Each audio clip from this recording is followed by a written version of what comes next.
Okay, hopefully this will be the first in a series of historical lectures dealing with Ukraine. But I won't touch on current events, but to just deal with the 18th, 19th, and 20th century histories. So this will be on something I've dealt with on this channel considerably before, and that is the ethnic German colonist. And so I'll deal with those that go to Ukraine and Crimea, which have the Crimean Peninsula for most of its existence was not attached to any Ukrainian state, but rather a Russian state, either the Russian Empire or the RSFSR within the Soviet Union up until 1954 when it becomes part of the Ukrainian Soviet Socialist Republic. So I'll start in 1765, which is 2 years after Catherine II's manifesto to settle Germans in the Russian Empire, and a year after the first settlements in the Volga. There is a German settlement established outside of Kiev. This is the first of the German colonists to come into what will become Ukraine after just the collapse of the Russian Empire, and we formalized the Ukrainian Soviet Socialist Republic in December of 1922. So the reason there's not a lot of settlement initially in the Black Sea region of the Russian Empire, southern Ukraine and Crimea, is because the territory is controlled by the Crimean Khanate, and it will be annexed by Catherine II in 1783 and formally opened to European settlement in 1786. And in 1789, we have the first Mennonite settling in the region, coming from West Prussia around the Vistula River area into Ukraine. Hortitsa and Rosenthal in the Dnieper River are the first two Mennonite settlements in what is now Ukraine.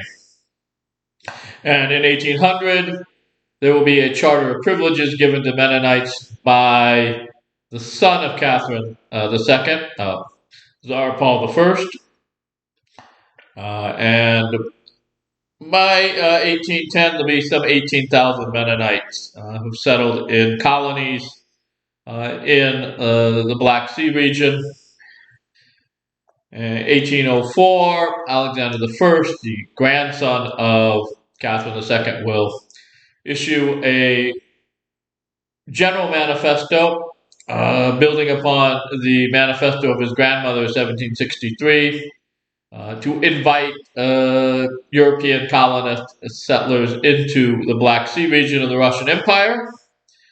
And unlike the 1763 manifesto, that of 1804 has vetting, so they have to have proven agricultural or handicraft skills to qualify to settle in the Black Sea region.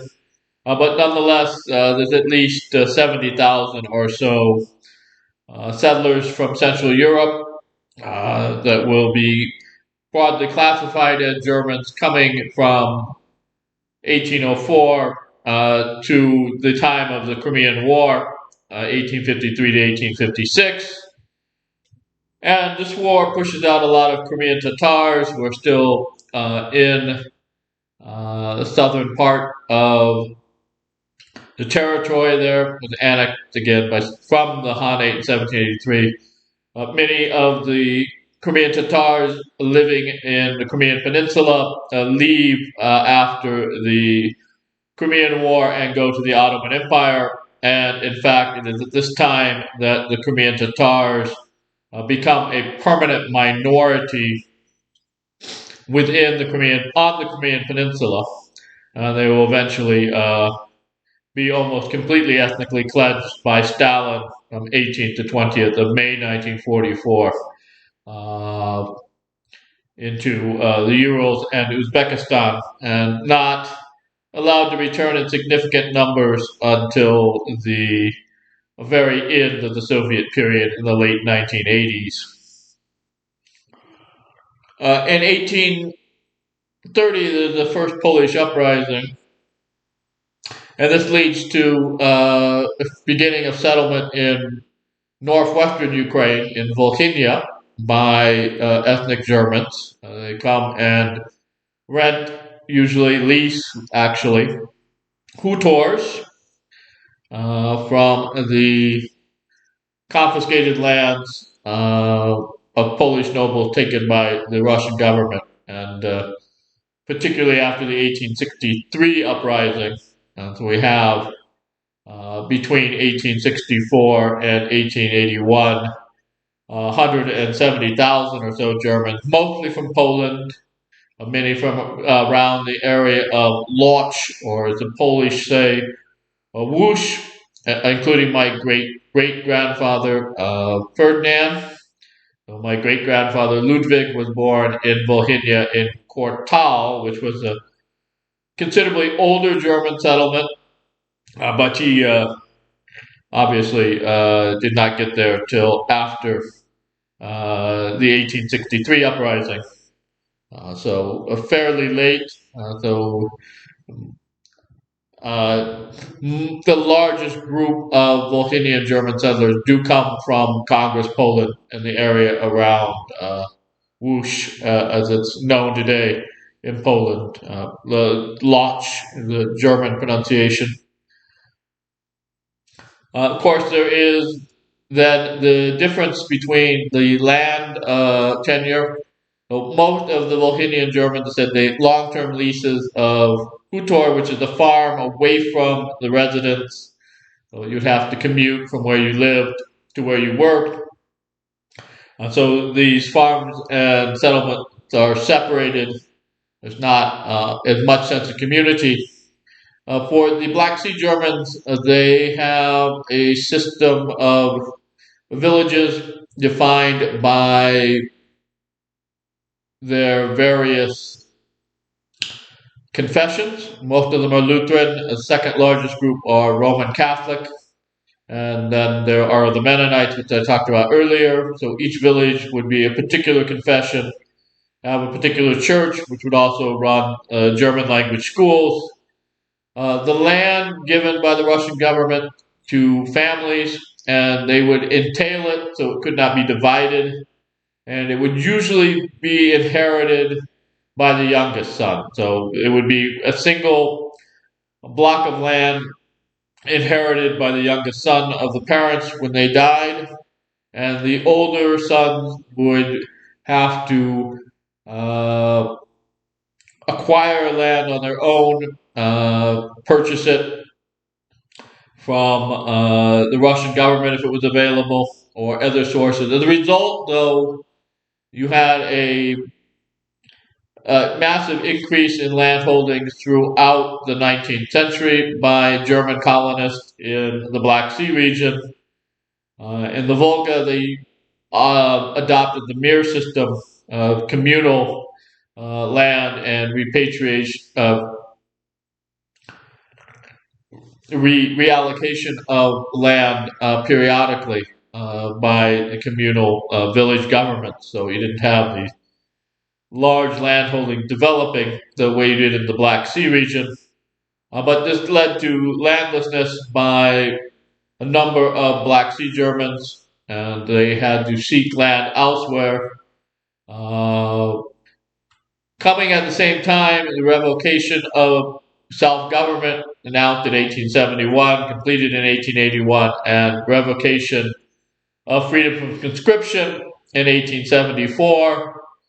Mennonites were able to do alternative service to serving in the Russian army. Either is usually forestry workers, but the Lutheran majority, as well as the large Catholic minority, were subject to conscription.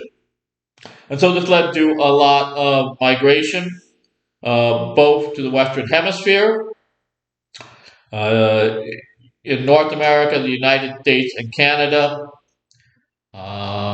And there are some that eventually make their way from Canada to Mexico in Chihuahua, Mennonites.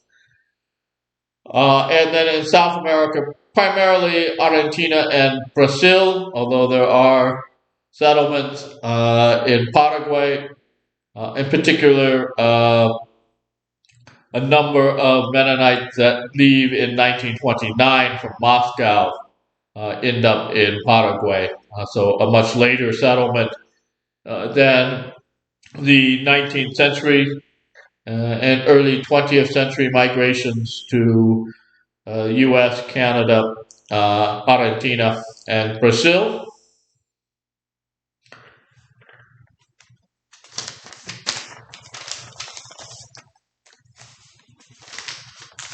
And this,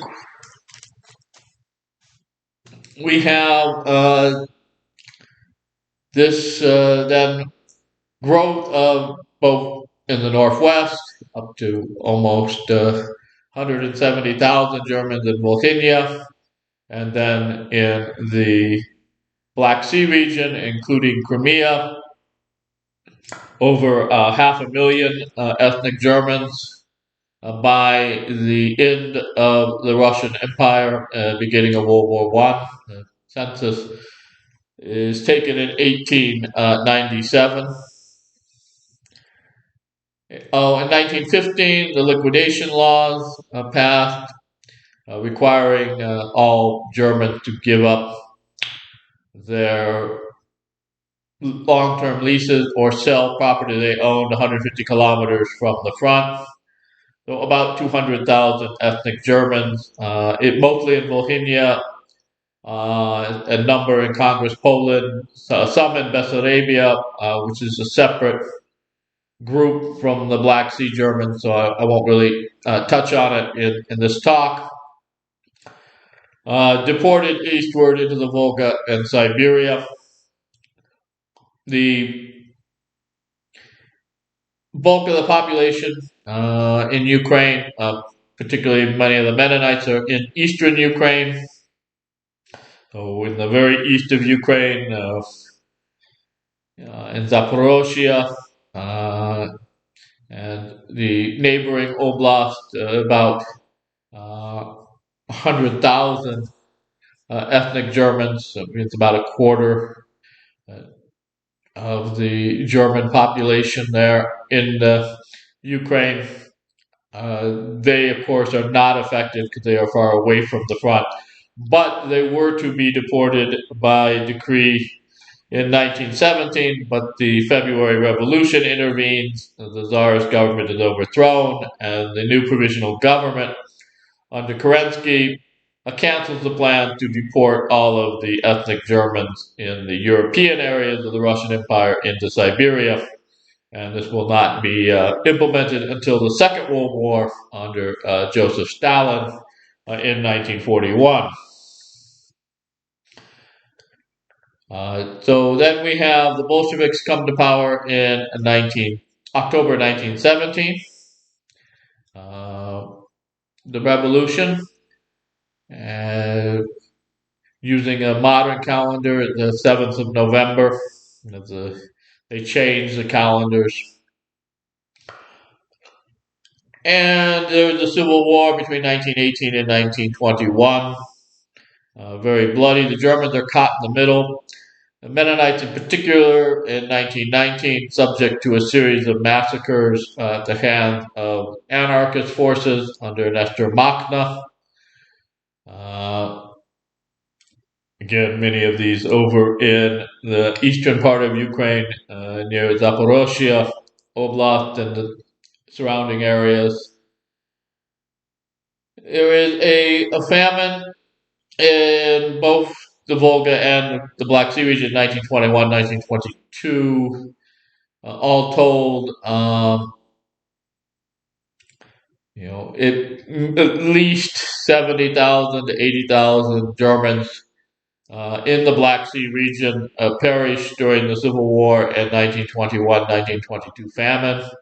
Some estimates, particularly famine deaths in 21-22, much higher. It generally thought that the number of Germans to die during the 21-22 famine was greater in the Volga region than in the Black Sea region, but it's still quite high.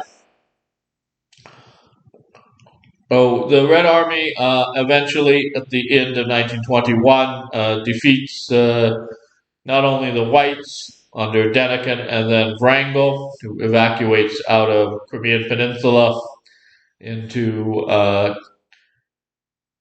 Turkey, but also various nationalist forces, particularly the Rada, the Ukrainian People's Republic, whose first head was Simon Petlura, and of course the anarchists under Makhna,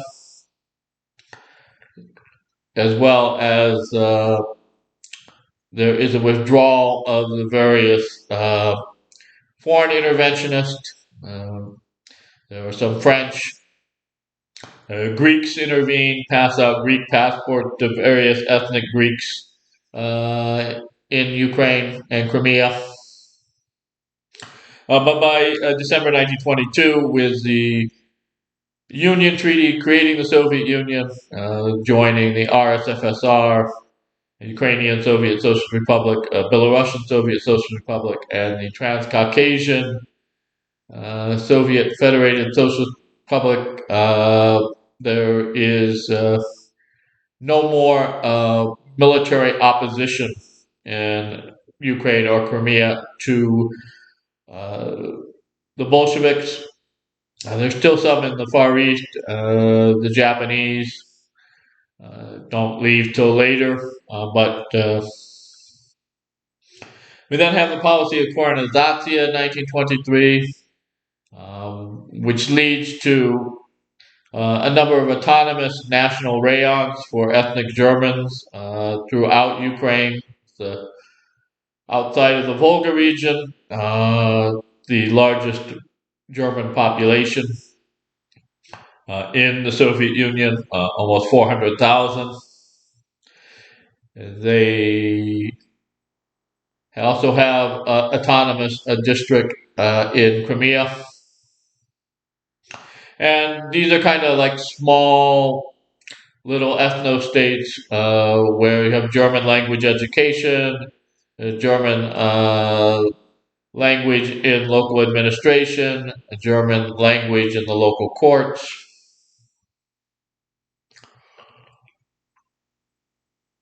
You also have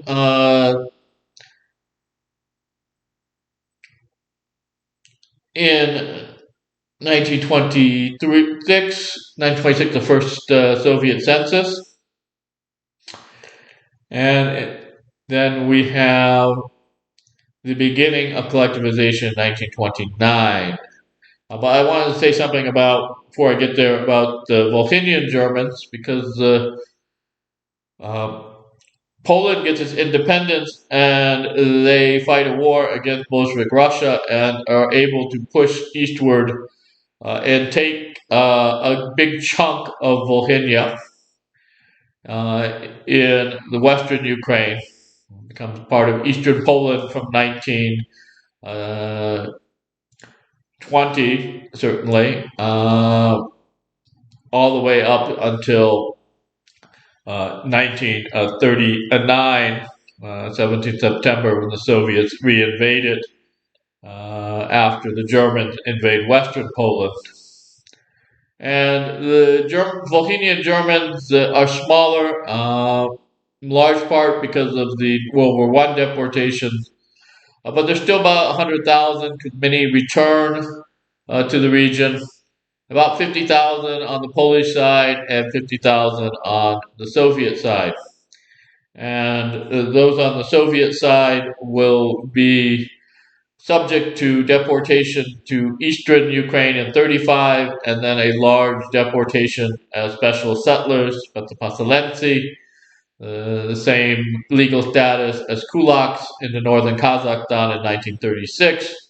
and the autonomous national rayon for Germans, Polen, in Volhynia, uh, eastern Volhynia, the part still in the USSR rather than in Poland, will be dissolved at this time.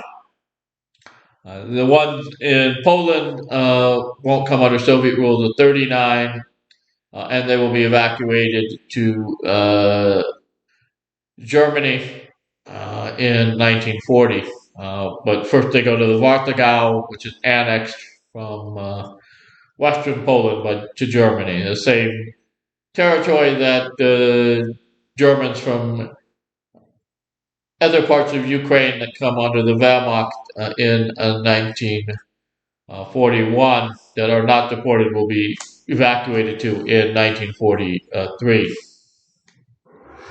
So the Volhynian Germans don't have a very long history in Ukraine. As I said, most of them had been hanging around Poland for a long time. And if you go back further, they had come to Poland not that long ago. So I think my family comes from Posen initially about 6 generations ago when it was part of Prussia. And then they start moving across Poland and end up near Lodz in Posibich for a couple generations and then moved to Volhynia.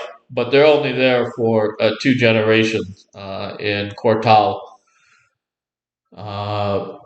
Most come after 1863, and they start leaving already in 1874. But a lot of them, like my great grandfather, leave in the mobilization reserve to fight against Japan in 1904. So altogether, 1864 to 1940, we're talking, 76 years or so, 3/4 of a century of the kind of height of a German settlement in Volhynia. So not nearly as long as the German settlement in the Black Sea region, which really starts in 1804 during the Napoleonic Wars and ends really, I guess, with the Great Trek westward is when they are leave Ukraine in 1943, and then they'll be mostly forcibly repatriated back to the Soviet Union in 1945 and 1946. But we'll get back to that later. So the Black Sea German collectivization starts in 1929. So we have a large number, perhaps as many as 25,000 Black Sea Germans deported as kulaks, put under special settlement restrictions in the Soviet far north, in northern Urals, and then later Kazakhstan and Siberia. This is followed up after this completion, really, of the main deportations of 30 and 31. Although they will continue all the way up until about 1940 at a lower pace. But 1932, 1933 is the Holodomor, or the murder famine in Ukraine, with Soviet take all the grain out of Ukraine and seal the borders so that people can't cross. And so we have a large number of German living in Ukraine die during the 32-33 famine. I don't have any exact numbers, but it's probably along the lines of the same percentage as the Ukrainian majority, maybe a little less, but not a whole lot less. Certainly much higher than the urban populations of Russians and Jews who were more shielded from the effects of the famine. So maybe as many as 50,000 or so, maybe even more. But Germans starving to death in Ukraine during 32 and 33. Uh, it's very hard to get any type of numbers on the mortality of ethnic minorities during the Holodomor. So I discussed this at a conference out of Kiev at the end of 2020. So they don't have any better numbers than I do. But certainly the tens of thousands. I already went over the border deportations from the Soviet part of Volhynia, 35 and 36. So this has a number of ethnic Germans from the western part of what is then the Ukrainian Soviet Social Republic. It's will be extended further west after World War II when they take over the part from permanently from Poland, but they end up in northern Kazakhstan. In 37 and 38, the Great Terror, and most of the Great Terror is focused either on the Kulak operation, escaped Kulaks, or various national operations. So the largest is the Polish operation, and it is focused in Ukraine, and to a lesser extent Belarus. And then the second largest, the German operation, which is focused mainly in Ukraine. So during the Great Terror, some 75,000 Germans are arrested in the Soviet Union, and of those, about 38,000 in the German operation. I mean, not 30. No, that's not right. Uh, but anyway, I have to go look up the numbers again. But the executions, about 46,000 are shot total, of which 29,000 are in the German operation. So maybe, yeah, the German operation, 38,000 arrests, so 29,000 executions. Get confused with all these numbers. Sorry about that. But this is kind of informal lecture, so I'm not going to sweat it on this. For the total of the USSR, we're talking 46,000 Germans shot, uh, and 75,000 arrested in 37 and 38. And the head of the NKVD, People's Commissary of Internal Affairs in Ukraine, that conducts the operation regarding Ukraine. This wouldn't include Crimea, which is a separate autonomous Soviet Social Republic that is part of the RSFSR at this point, is Israel Leplevsky, and number two man, Lev Reichman. But the number of German executions, German operation in Ukrainian Soviet Social Republic is 18,005. Not all of the Germans, but there's still a significant chunk out of the total number of people arrested and shot during this operation. A significant number of those coming from the Odessa region, which had a large German population before the 37-38 shootings. It's much less, obviously, after the mass arrest, most of whom are executed. So this is a considerably large number. We consider the total German population at this time in Ukrainian Soviet Social Republic is about 350,000, taking out 18,000 or so, a large percentage. 1939, the Molotov-Ribbentrop Pact between the Soviet Union and Nazi Germany, dividing Poland. So this ends up, the Soviets end up taking the western part of Volhynia, and they deport a large number of Polish settlers into eastern regions of the Soviet Union. But the Germans are able to evacuate the Volhynian Germans that were on the Polish side of the border before 1939. So, because they are never Soviet citizens, they are not subject to forced repatriation back to the USSR by the British and American military occupation forces in Western Germany. So there's that 50,000 or so Volhynian Germans that make it to West Germany and are able to avoid exile into Kazakhstan or Siberia as special settlers.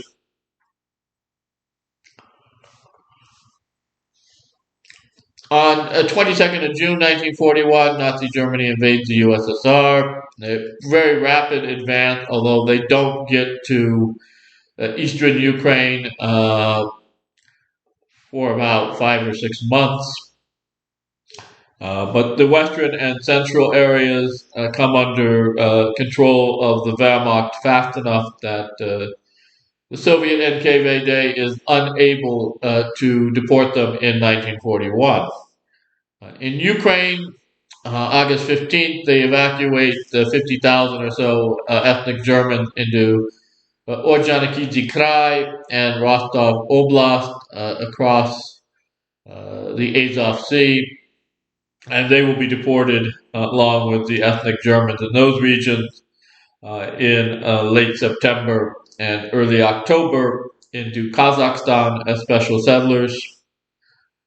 So most of the 50,000 Germans from Crimea will be in Ordzhonikidze Krai for the fall harvest between August and middle of August and the middle of September 1941 before the Soviet government begins deporting them into northern Kazakhstan.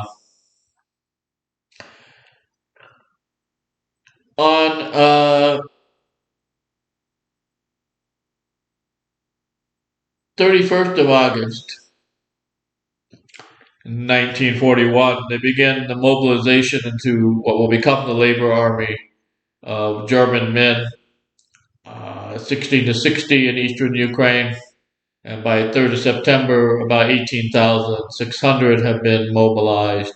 They are sent to various labor camps in the Urals and also Kazakhstan. Ivdalag is one.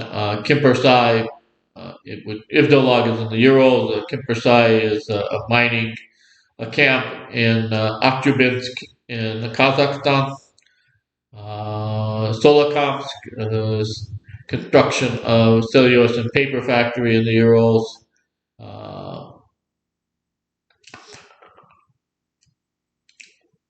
And then, of course, much later in January 1942, we'll begin the mass mobilization. Deported Germans into the Labor Army, but one of the first contingents are from the Germans living in eastern Ukraine. And there is in September and October about 80,000 ethnic Germans deported from Zaporozhye, Voroshilov, and Stalin Oblast in eastern Ukraine.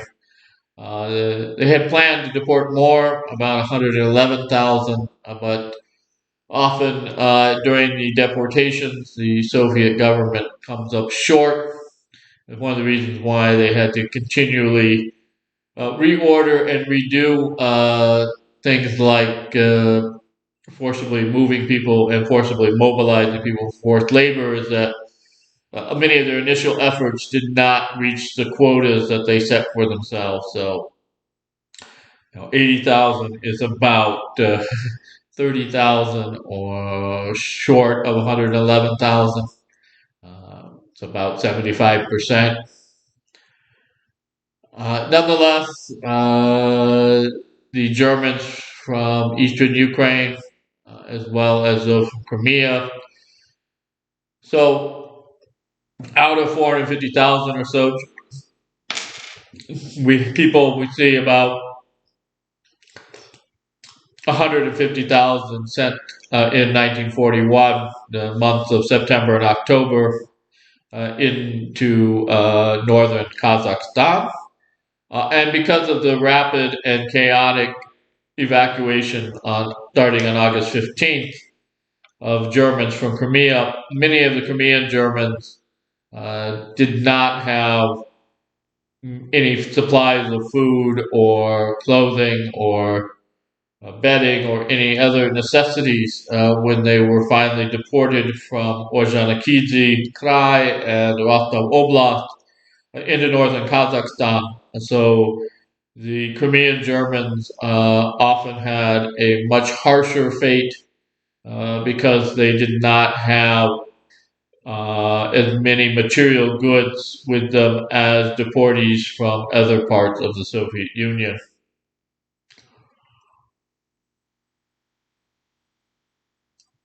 The Germans in Ukraine are given special privileges relative to the Ukrainian population by the German occupation. Um, the Germans in Transnistria, east of Moldova, which comes a territory comes in Romanian rule, but the Germans are placed under the direct protection of the SS, in part to protect them from the Romanians who initially attempt to rob them. This is the one area where there is significant military cooperation, and that while there is ethnic German assistance to the German occupation in Ukraine in a variety of ways, there's only one military unit that's established by the SS, and that is Sonderkommando R, which is these Germans in Transnistria. And they are complicit in the shooting of about 25,000 Jews during the war. But this is really the only case of large-scale collaboration by ethnic Germans in Ukraine with the perpetration of the Holocaust. And one of the things that sticks out among the Russian Germans as a whole is just how many remained loyal, fighting with the Soviet Union all the way up until the removal from the Red Army on 7th of September 1941. In some cases, even after that, with participation in partisan units, but also compared to Germans in Romania and Yugoslavia, how few fought in the Waffen SS and Wehrmacht against communist partisans and with the German state in Berlin. So Sonderkommando R kind of sticks out as the one exception there. And in almost every case, these were men whose family had either died in the Holodomor in 32 or 33, or earlier been deported as kulaks to die as special settlers in the far north or Urals, or were shot during the German operation in 37 and 38. So there's a large element of revenge regarding their activity, particularly the treatment of the Jewish population. So the mass shootings of some 25,000 Jews on the level of the individual members of Sonderkommando R motivated mostly by revenge, viewing the Jews as perpetrators of Soviet atrocities during the 1930s against ethnic Germans, including their families. The defeat at Stalingrad means that the Soviet Red Army starts advancing westward again and back into Ukraine. Germans in the Black Sea region, that is, areas where they had not been deported from, so the central and western parts, they were deported, as I said, from the eastern three oblasts, as well as Crimea in 1941. But there still leaves a significant number of ethnic Germans, over 300,000, who are in the central and western regions, who are evacuated westward into the Wartagau, the same place that the Germans from the Polish-ruled areas of Volhynia were evacuated in 1940. And over 200,000, so over two-thirds, will be forcibly repatriated back to the Soviet Union by American and British military forces and sent to internal exile as special settlers in Kazakhstan, Soviet Far North, the Urals, Tajikistan, where they're employed on cotton colholtzes, and other remote and inhospitable areas of the USSR.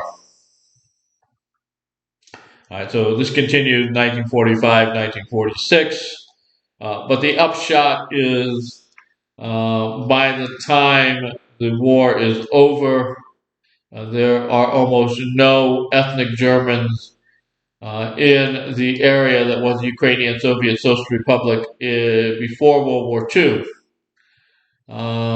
The only exception in the Ukrainian Soviet Socialist Republic is the area of Carpatho Ukraine, which had been part of Czechoslovakia and then part of Hungary, and then is annexed to Ukrainian Soviet Socialist Republic at the end of the Second World War.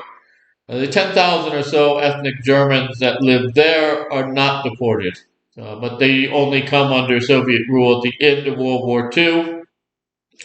So those that had been Soviet citizens in 1939 are either deported in 1941, those in Stalin Oblast, Zaporozhye Oblast, or Voroshilov Oblast in the east, 18,600 that are mobilized in the labor army from the same region a little bit earlier. Crimea, of course, not part of Ukraine, but the German population evacuated 15th of August into Ordzhonikidze Krai and then deported to Kazakhstan. And then those from western and central Ukraine, Great Trek, they're evacuated by the German military into the Wartagau in what is today Poland, and many of them fleeing further westward into the American and British occupation zones of Germany, but over two-thirds being forcibly repatriated back to the USSR and placed under special settlement restrictions in Kazakhstan, Tajikistan, Siberia, the Urals, the far north, even some in the Soviet Far East.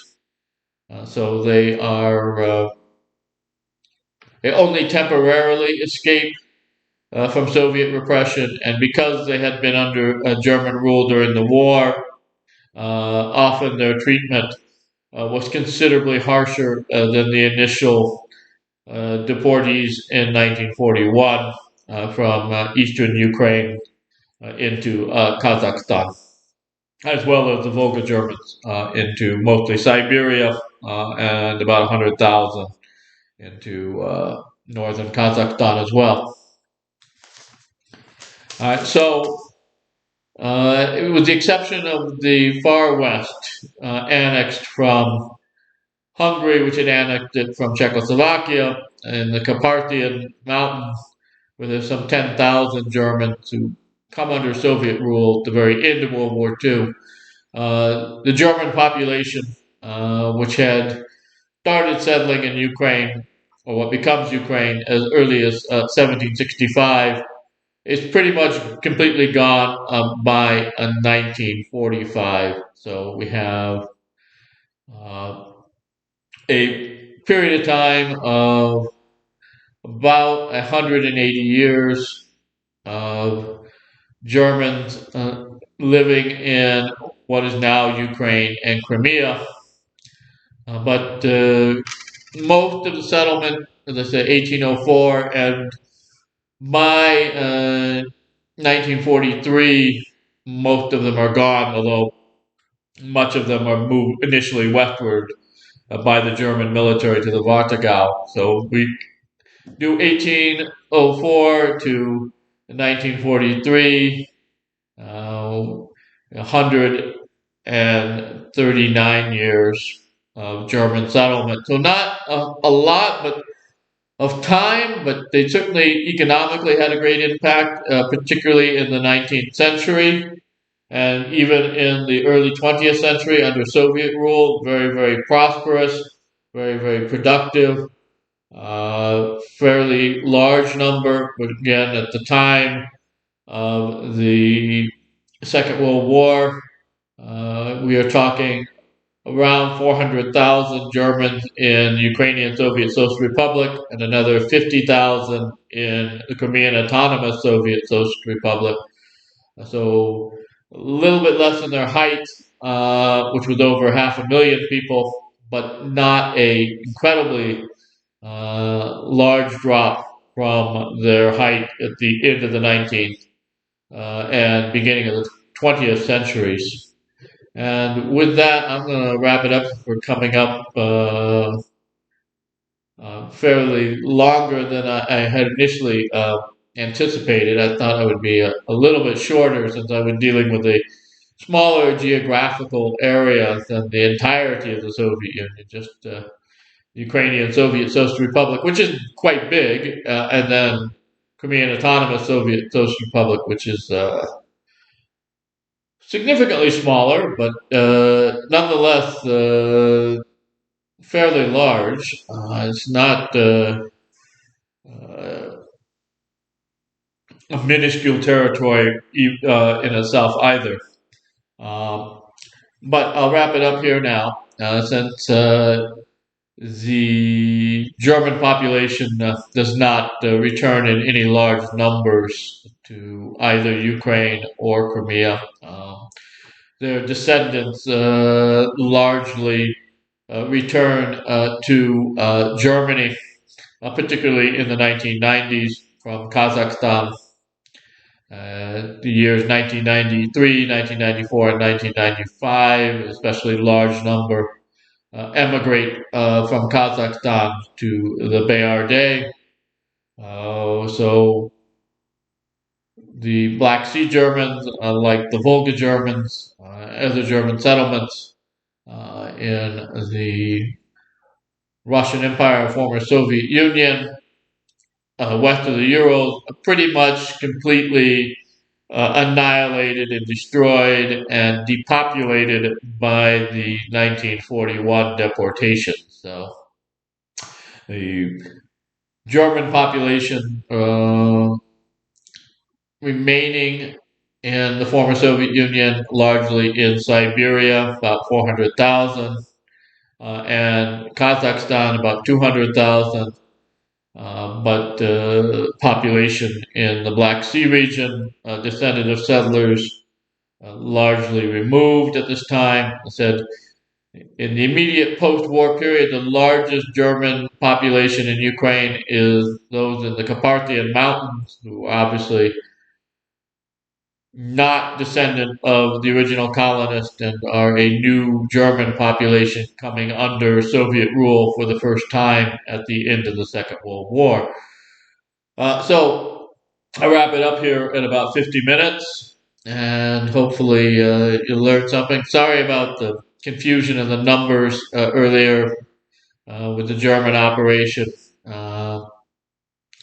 It wasn't the main focus of this talk, but sometimes I get confused here in my uh, when I do these things. But thank you very much. I'll leave it.